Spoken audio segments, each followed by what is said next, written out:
The air was thick with grief and betrayal, the kind that clings to your skin like damp fog. At my father's funeral, the mourners stood in a fractured circle, their whispers slicing through the autumn chill. I, Elena Harper, watched as my family unraveled before his casket even touched the earth. My father, Daniel Harper, had been the glue of our small Virginia town, a mechanic who fixed more than cars, a man who listened when the world screamed. He died quietly in his sleep, a heart attack at 58, leaving behind a legacy of love and a will that sparked a firestorm. I stood by the open grave, my black dress too tight, my heart heavier than the oak casket. Marcus, my older brother, hadn't spoken to me in 3 years, not since he left for Chicago, chasing a finance job and a life free of our backwater roots. Now he was back, his jaw tight, his suit sharper than the November wind. He didn't look at me. He looked at Uncle Victor, our father's brother, who clutched a folded document like it was a winning lottery ticket. Dad wouldn't leave the shop to you, Marcus hissed, his voice low but venomous. You barely visited him. Victor, a wiry man with a gambler's grin, waved the will. It's right here. Marcus, the auto shop's mine. You think you can waltz back and claim it? The crowd shifted uncomfortably. Friends, neighbors, and distant cousins pretended not to hear, but their eyes darted between us. I wanted to scream, to tell them to stop defiling Dad's memory, but my throat was a knot of grief. The shop Harper's Auto Repair was Dad's pride, his sanctuary. He'd taught me to change oil there when I was 10, my hands greasy, his laugh warm. Marcus had never cared for it, but now he wanted it, or at least the money it could fetch. Victor, who'd spent years drifting through casinos, saw it as his ticket out of debt. Enough, I said, my voice cracking like dry leaves. This isn't the place. Marcus turned to me, his eyes cold. Stay out of this. Elena, you're just a teacher. What do you know about running a business?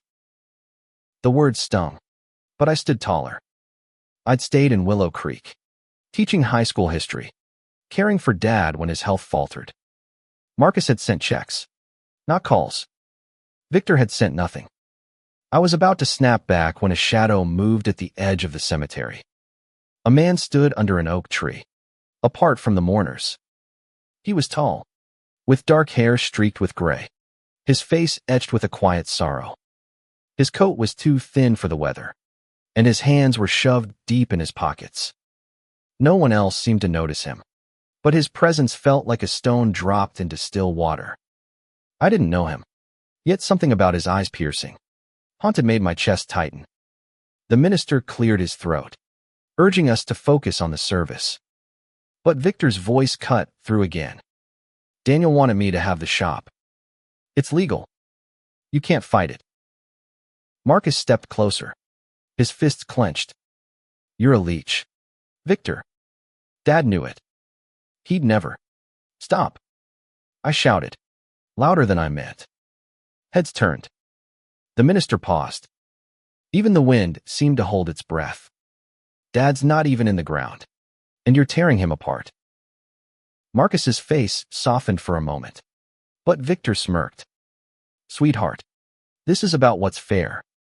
Your dad made his choice. I wanted to rip the will from his hands, to burn it and scatter the ashes with Dad's.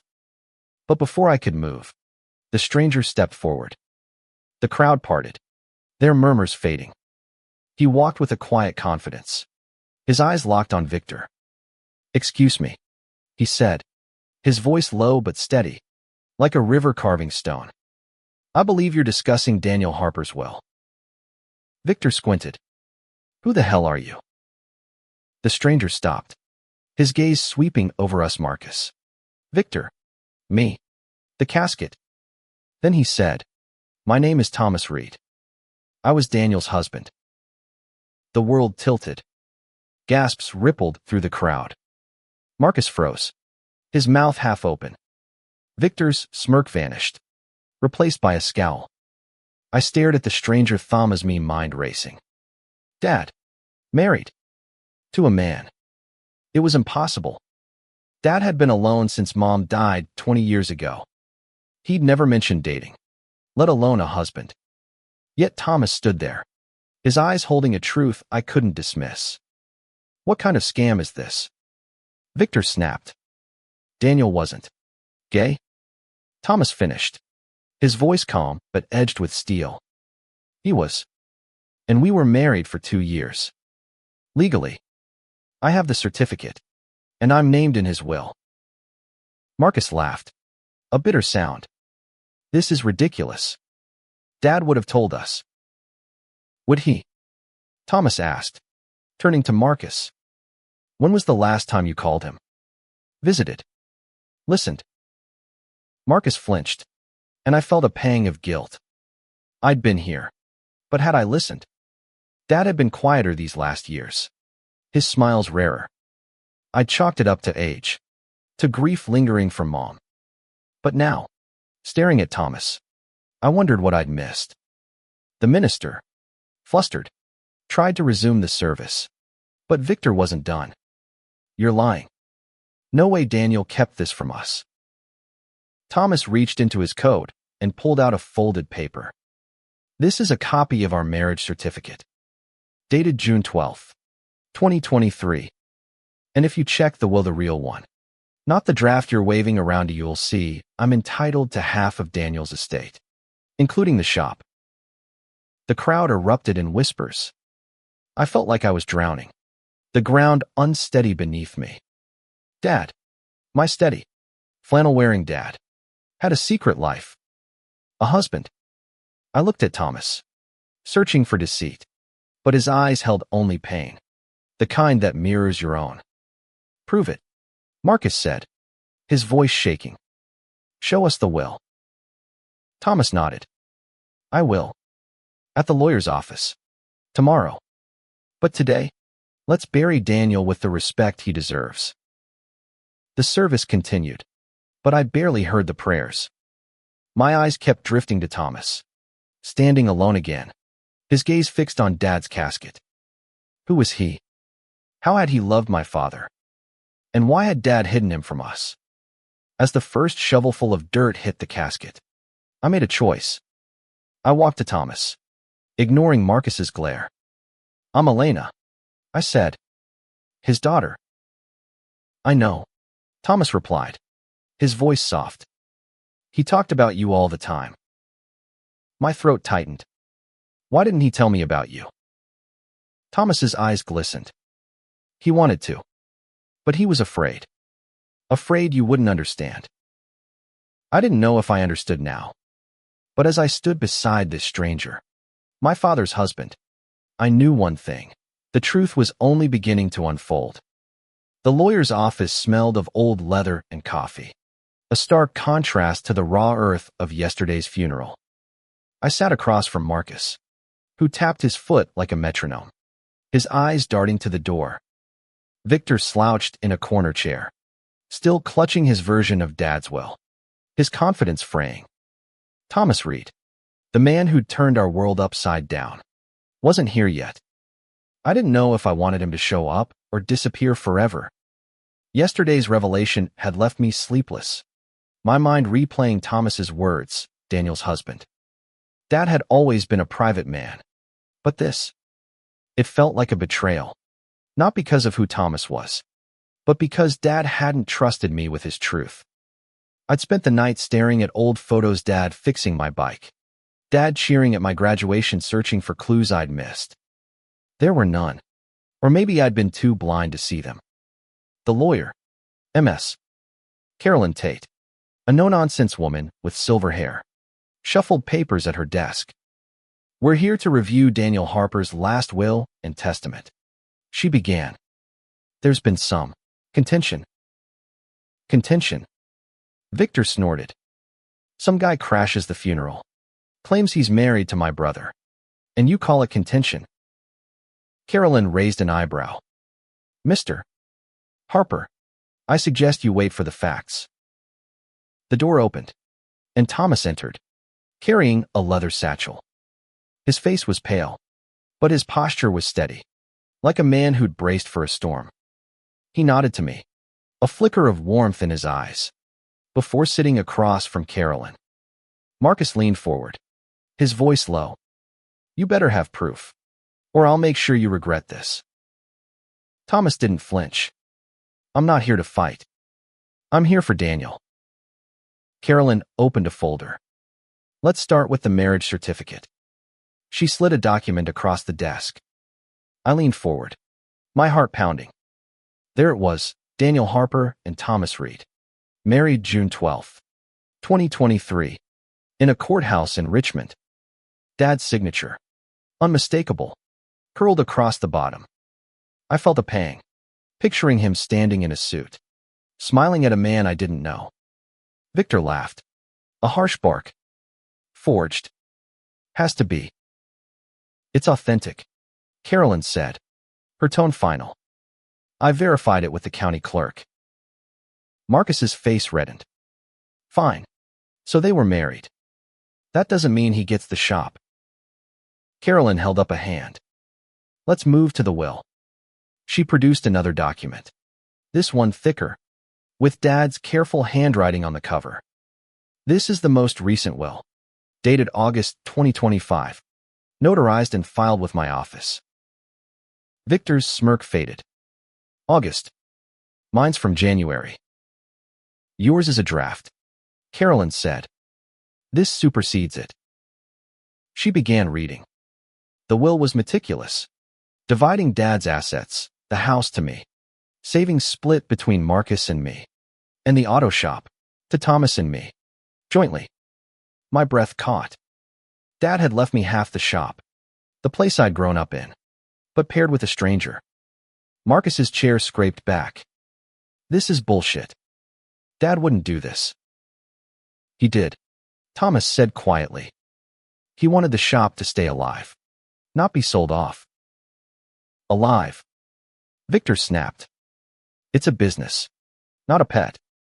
I'd make it profitable." "You'd sell it to pay your debts," I said, surprising myself. Victor's eyes narrowed, but I didn't back down. "Dad knew you'd gut it." Carolyn continued, detailing smaller bequests, but my mind was on Thomas. Why had Dad chosen him? I studied his calloused hands, the faint scar above his eyebrow. He didn't look like a con artist, but trust was hard to come by today. After the meeting, I followed Thomas outside. The air was crisp, the street lined with maples shedding red leaves.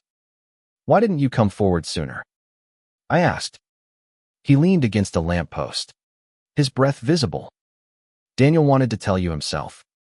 He was waiting for the right moment. Then, he was gone." His voice broke, and I saw the raw grief in his eyes.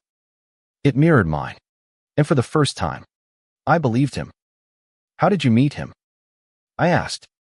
Thomas smiled. "A sad, private thing. At a car show in Richmond. He was showing off a restored Mustang. I was a mechanic too, just passing through. We talked shop. Then, more. He was kind. Elena. The kindest man I ever knew." I swallowed hard. He never told me. "He was scared," Thomas said. "Not of being gay, but of losing you.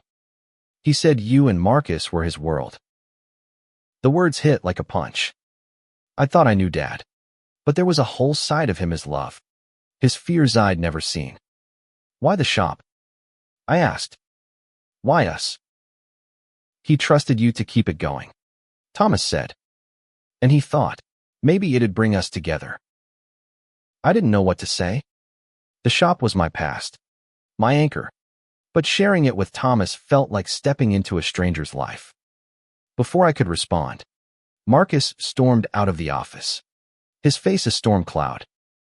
"This isn't over," he said, pointing at Thomas. "I'll contest the will." Thomas didn't reply, just watched Marcus stalk away. I felt torn loyal to my brother, yet drawn to this man who'd loved my father. "What now?" I asked. Thomas looked at me, his eyes steady. "We honor Daniel. We keep the shop alive. I nodded, unsure if I was ready for what that meant. But as we stood there, the weight of Dad's legacy settled over us. A fragile bridge between strangers. The auto shop smelled of oil and memory. A mix of grease and Dad's aftershave that lingered in the air. I stood in the garage, surrounded by tools he'd wielded for decades, their handles worn smooth by his hands. Thomas was there too, inspecting a wrench like it was a relic. We hadn't spoken much since the lawyer's office 2 days ago, but the will bound us together, whether I liked it or not. I traced my fingers over a workbench, remembering Dad teaching me to fix a carburetor. I was 16, clumsy, but he'd been patient, his voice steady. Now, the shop felt like a ghost town, its silence louder than the hum of engines. You ever work here? I asked Thomas, breaking the quiet. He nodded, setting the wrench down. Weekends, mostly. Daniel liked teaching me his tricks. Said I had a knack for engines. I tried to picture it, Dad and Thomas, side by side, laughing over a busted radiator. It didn't fit the image of my father, the widower who'd raised me alone. But the way Thomas spoke, soft and certain, made it real. He never mentioned you, I said, not accusing, just stating a fact. Thomas's jaw tightened. He wanted to. Planned a dinner to introduce us. But he kept postponing, worried about, well, everything. I understood. Willow Creek wasn't exactly a haven for openness. Dad had been a respected man, but small towns have long memories and sharp tongues. Still, it hurt that he'd kept this secret, like I wasn't strong enough to handle it. The shop's phone rang, jarring me. I answered, expecting a customer, but it was Marcus. Elena, you in the shop? His voice was tight, urgent. Yeah. Why? I'm coming over. We need to talk. He hung up before I could ask more. I glanced at Thomas, who was wiping down a toolbox, oblivious. Marcus is on his way, I said. Thomas's shoulders stiffened. He's not happy about the will. Understatement, I muttered. Marcus had spent the last 2 days calling lawyers, digging for ways to overturn Dad's wishes. I didn't want the shop for money, I wanted it for Dad, but Marcus saw dollar signs. And Victor saw a lifeline. Thomas, though, I still didn't know what he wanted. Marcus arrived 10 minutes later, his SUV screeching into the lot. He stormed in, his tie loose, his eyes wild. You're not keeping this place, he said, pointing at Thomas. I found a buyer. They'll pay double what it's worth. My stomach dropped. You can't sell it. The will. Screw the will. Marcus shouted. Dad was manipulated. This guy, he jabbed a finger at Thomas, probably conned him into marriage. Thomas stepped forward, his voice calm but firm. I love Daniel. I didn't ask for the shop. He wanted it this way. Bull, Marcus said. You saw a lonely old man and played him. I grabbed Marcus's arm. Stop it. You weren't here. You don't get to judge. He shook me off, his face red. You're buying this crap. Elena. He's a stranger. He's Dad's husband, I said, the word strange on my tongue. And I'm starting to think you're the stranger. Marcus froze, hurt flashing in his eyes. For a moment, I saw the brother who'd built forts with me, who'd cried when Mom died. But then his walls went up. I'm protecting what's ours, he said. You'll thank me when this is over. He left, slamming the door. The shop fell silent again, the air heavy. Thomas looked at me, his expression unreadable. You didn't have to defend me, he said. I wasn't, I replied, sharper than I meant. I was defending Dad. He nodded, like he understood. Fair enough. But Marcus isn't wrong to question me. You should too. I crossed my arms. Okay, then. Tell me about you and Dad. Everything. Thomas hesitated, then sat on a stool, his hands clasped. We met 3 years ago. I was fixing up classic cars, traveling for shows. Daniel was at one in Richmond, proud as hell of his Mustang. We hit it off.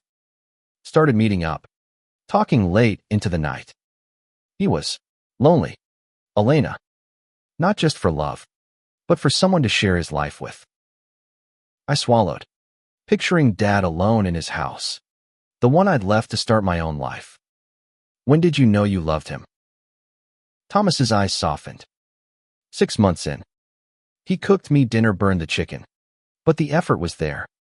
He laughed it off, and I thought, this is the man I want to grow old with. The image warmed me and broke me at once. Dad, happy, in love, but hiding it. Why didn't he tell me? I asked, my voice small. He was going to, Thomas said.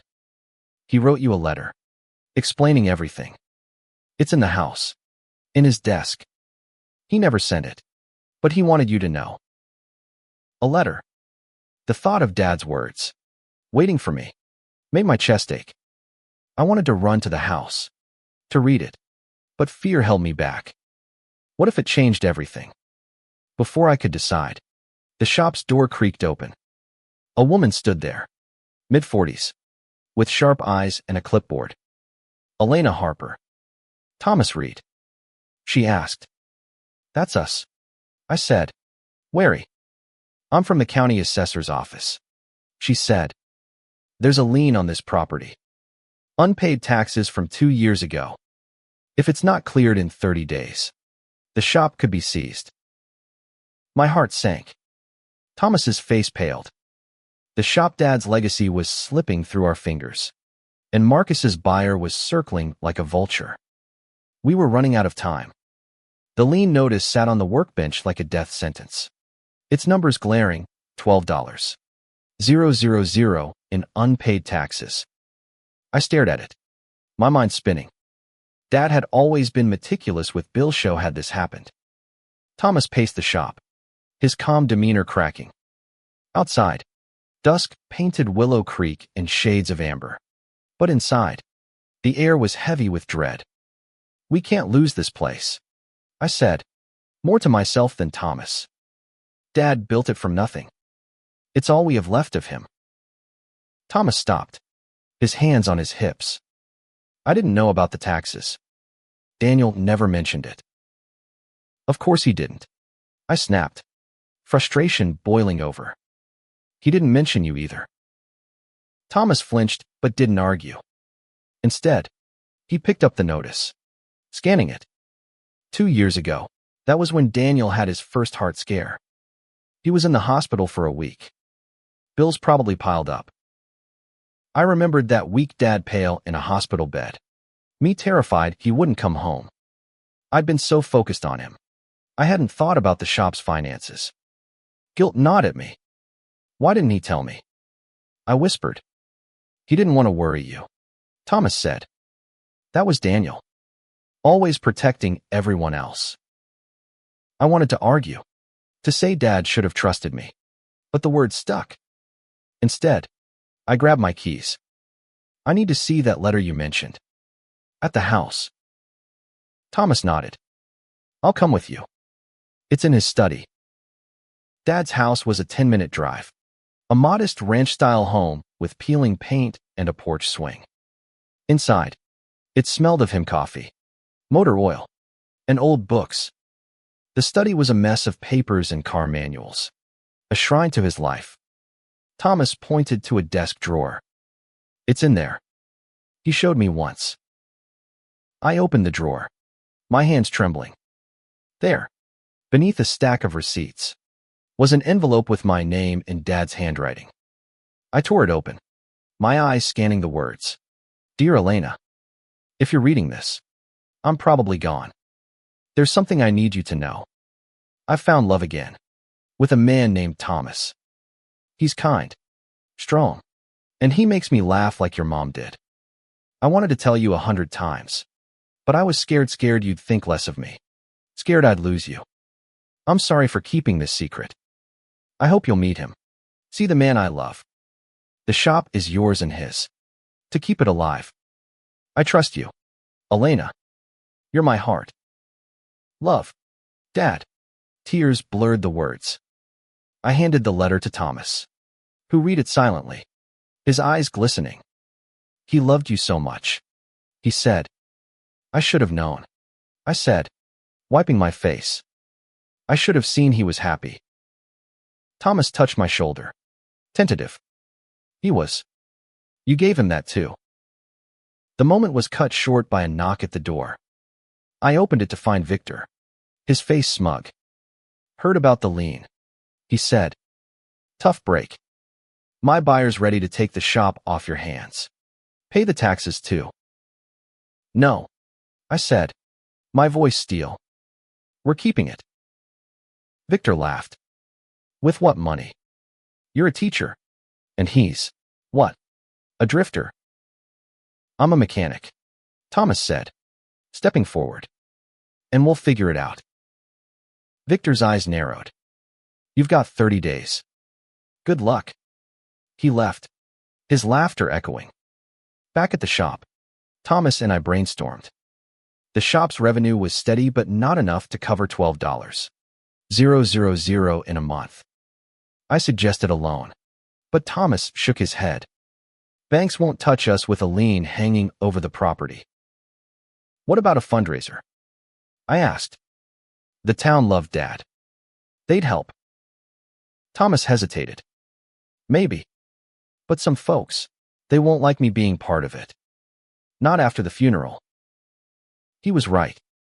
Willow Creek was split half progressive, half stuck in the past. Dad's marriage to Thomas would be gossip fodder. Maybe worse. But I thought of Dad's letter. His trust in us. We'll do it anyway, I said. For him. We spent the evening planning a community car show, a tribute to Dad's love for classics. Thomas knew people in the car scene, and I could rally the school's parents and students. It was a long shot, but it was hope. As we worked, Thomas told me more about their late-night drives, their dreams of restoring a '67 Corvette together. I shared my memories, too, of Dad teaching me to drive stick in the shop's lot. For the first time, we weren't strangers. We were two people who'd loved the same man, fighting for his legacy. But the next morning, trouble came. A brick crashed through the shop's window. A note tied to it, "Fags don't belong here." My heart pounded as Thomas picked up the note, his face unreadable. This is why Daniel was scared, he said quietly. I grabbed his arm. We're not stopping. Not for them. He looked at me, a spark of resolve in his eyes. Okay. For Daniel. The broken window gaped like a wound, glass glittering on the shop floor. I swept up the shards while Thomas boarded it up, his movements precise despite the tremor in his hands. The note "Fags don't belong here" burned in my mind, its hatred a stain on Dad's shop. Outside, Willow Creek bustled with morning life, oblivious to our battle. We need to report this, I said, tossing glass into a bin. Thomas hammered a nail, his voice low. Police won't do much. Small town, small minds. I hated that he was probably right. Sheriff Dawson was a friend of Dad's, but he'd always played it safe, avoiding anything that stirred the pot. We can't let this stop us, I said. The car show's in 2 weeks. We need the money. Thomas nodded, but his eyes were distant. Daniel dealt with this too. Whispers. Looks. He never told you, but it wore him down. Guilt twisted in my gut. Dad had shielded me from so much: his love, his struggles. I wanted to ask more, but a customer pulled into the lot, a regular needing an oil change. Work gave us a reprieve, a chance to focus on something normal. Thomas slid under the car, his hands steady, while I handled the paperwork. We moved like a team, and for a moment, I saw what Dad must have seen in Hema: quiet strength, a shared love for this place. By noon, We were back to planning the car show. I posted flyers at school, and Thomas called his contacts in Richmond's car scene. The response was better than I'd hoped. 10 classic cars confirmed, plus food vendors and a local band. The town's progressive side rallied, eager to honor Dad. But the note lingered in my mind, a warning of trouble brewing. That evening, Marcus showed up at the shop, his face grim. "Heard about the window," he said. "You still think this is worth it?" I crossed my arms. "You'd rather sell Dad's legacy to your vulture buyer." He sighed, running a hand through his hair. "I'm trying to protect us, Elena. The shop's a money pit. That lien's just the start." "It's Dad's," I said, "and I'm not giving up." Marcus glanced at Thomas, who was polishing a fender. "You trust him? Really?" I hesitated. Trust was a fragile thing, but Thomas's stories, his grief, felt real. "I trust Dad's judgment," I said finally. Marcus shook his head. "You're naive. But fine. I'll help with the car show. Not for him, for you." His offer surprised me. Marcus wasn't one for sentiment, but maybe Dad's death had cracked his armor. "Thanks," I said, meaning it. The next week was a blur of preparation. We transformed the shop's lot into a festival space, stringing lights and setting up booths. Thomas worked late, restoring a '72 Chevy for the show, his hands stained with grease. I caught him humming one of Dad's favorite songs, and it hit me. He wasn't just fighting for the shop. He was fighting for Dad's memory. Same as me. But trouble didn't stay quiet. 2 days before the show, I found spray paint on the shop's wall. "Go back to Richmond." Thomas saw it first, his face hardening. "This is my home now," he said, grabbing a can of paint to cover it. I helped, my anger fueling each stroke. "Who's doing this?" I asked. "Doesn't matter," Thomas said. "They want us to quit. We won't." The car show arrived under a clear sky, the lot buzzing with cars and people. Locals admired a gleaming Mustang. Kids ran through the crowd, and the band played classic rock. For a moment, it felt like Dad was there, smiling. We raised $8,000 by noon, but the lien loomed.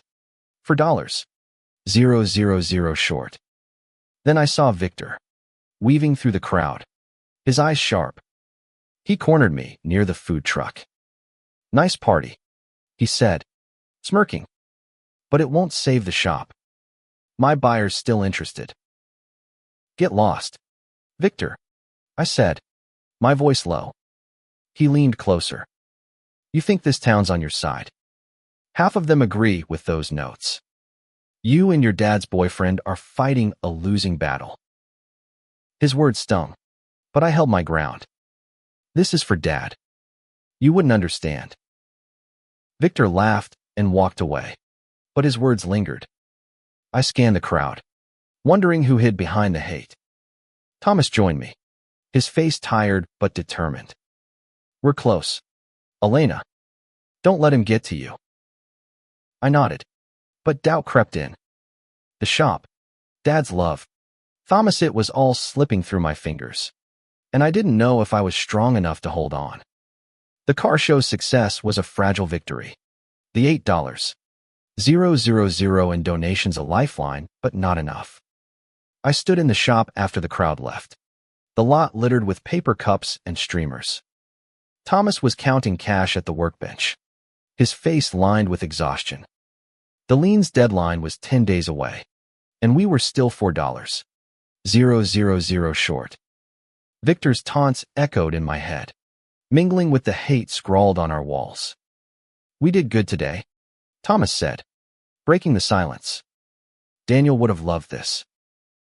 I nodded, but my heart wasn't in it. The shop felt like a battlefield, each day a new fight. "What if it's not enough?" I asked. "What if we lose it?" Thomas set the cash down, his eyes meeting mine. "Then we tried." That's what he'd want. I wanted to believe him, But doubt gnawed at me. I'd read Dad's letter again last night. His words a balm and a wound. He'd trusted me, but I was failing him. I need to know more, I said. About you and Dad. What your life was like. Thomas leaned back, his gaze distant. We were quiet about it. Dinners at home. Drives to the mountains. He loved telling stories about you. Marcus, your mom. We'd work on cars together. Plan trips we never took.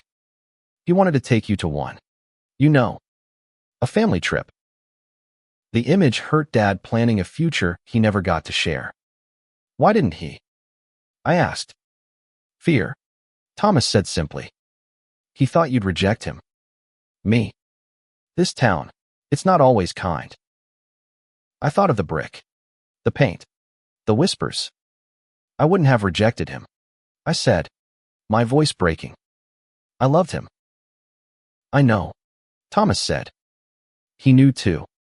That's why he left you the shop. Before I could respond, my phone buzzed. A text from Marcus. Meet me at the diner. Now. I showed it to Thomas, who frowned. Want me to come? No, I said. I need to handle him. The diner was a relic. All chrome and neon, smelling of burgers and nostalgia. Marcus sat in a corner booth, nursing a coffee.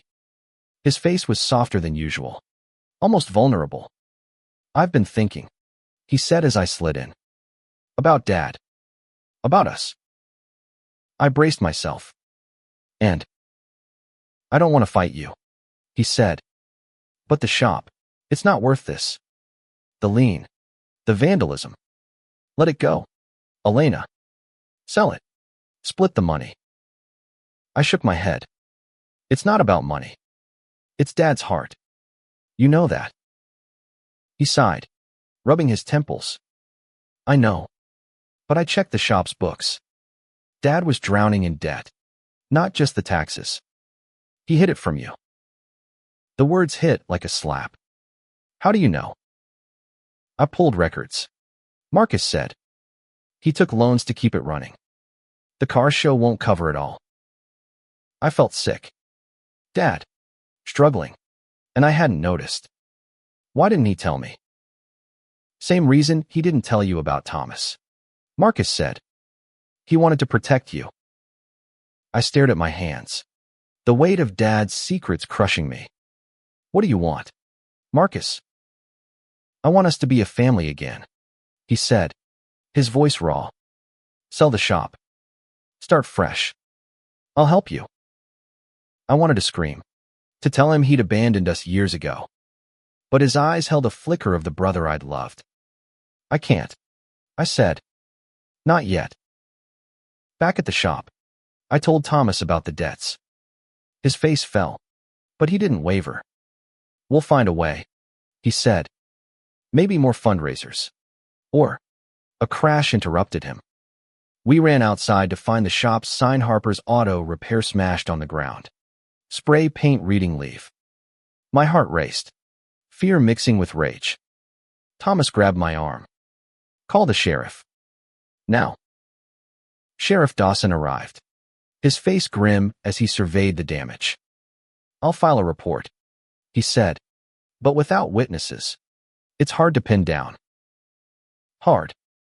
I snapped. This is a hate crime. He sighed. I'll do what I can. Elena. As he left, Thomas picked up a piece of the sign, his hands shaking. This was Daniel's, he said. They're trying to erase him. I took the piece from him, my resolve hardening. Then we fight harder. We spent the next days rallying the town, ignoring the whispers. Some neighbors donated. Others turned away. We raised another $2. 000. But time was slipping. Victor's buyer loomed, and Marcus's words haunted me. Was I fighting for Dad, or for a memory that couldn't survive? The lien's deadline was 3 days away, and the shop felt like a fortress under siege.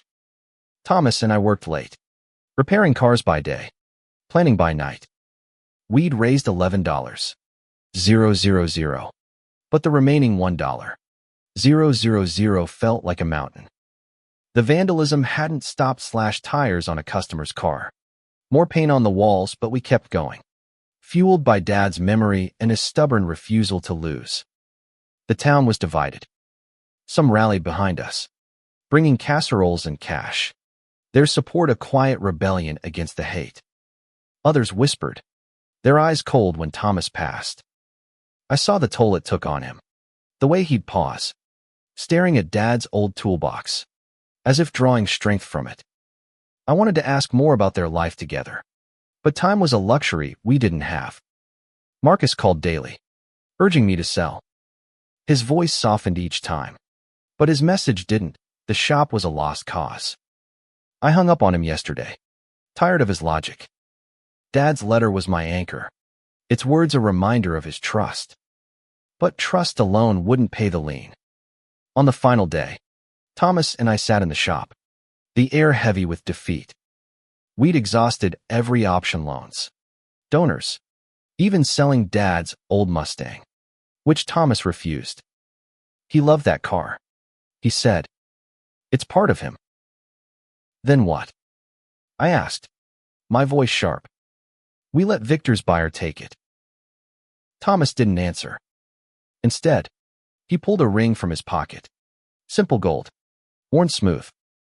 Daniel's, he said. He wore it every day. I was going to bury it with him, but maybe we sell it. I stared at the ring, my throat tight. No, that's too much. It's for him, Thomas said. He'd want the shop to live. Before I could argue, the door opened. Sheriff Dawson stepped in, his face grim. Got a lead on the vandalism, he said. Caught a kid, 17, spray painting the lot. He named names. Victor's been paying locals to scare you off. My blood boiled. Victor? Dawson nodded. He's desperate. His buyer's pressuring him. I'm bringing him in for questioning. Thomas's face hardened. He's been behind it all. Looks like it, Dawson said. I'll keep you posted. As he left, I turned to Thomas. We can't let Victor win. We won't, he said, clutching the ring. I'll sell it. There's a jeweler in Richmond. No, I said. A plan forming. We go public. Tell the town Victor's behind the hate. They love Dad. They'll help. Thomas hesitated, then nodded. We called a town meeting that evening, packing the community center. I stood at the front, Thomas beside me, and told them everything: the lien, the vandalism, Victor's betrayal. I held up Dad's letter, my voice shaking as I read his words about Thomas, about love. Dad wanted this shop to be a place of community. I said, help us save it. The room was silent. Then a hand went up. A neighbor, Mrs. Carter, who'd known Dad for years. I've got $200, she said. Others followed, pledging small amounts. By the end, we had $1, 500. Tears stung my eyes as the crowd clapped, their support a tide turning against the hate. Victor was arrested the next day, charged with vandalism and incitement. His buyer backed off, unwilling to touch the scandal. We paid the lien that afternoon, Thomas's ring still safe in his pocket. The shop was ours. Months later, the shop thrived, a hub of repairs and memories. Thomas and I ran it together, his skills blending with mine. Marcus visited, his walls crumbling. He didn't apologize, but he helped fix a car, his hands greasy like Dad's. It was a start. One evening, Thomas showed me a photo of him and Dad, laughing in the Mustang. He'd be proud, he said. I nodded, my heart full. The shop wasn't just Dad's legacy, it was ours. A bridge built from secrets and love, strong enough to hold us all.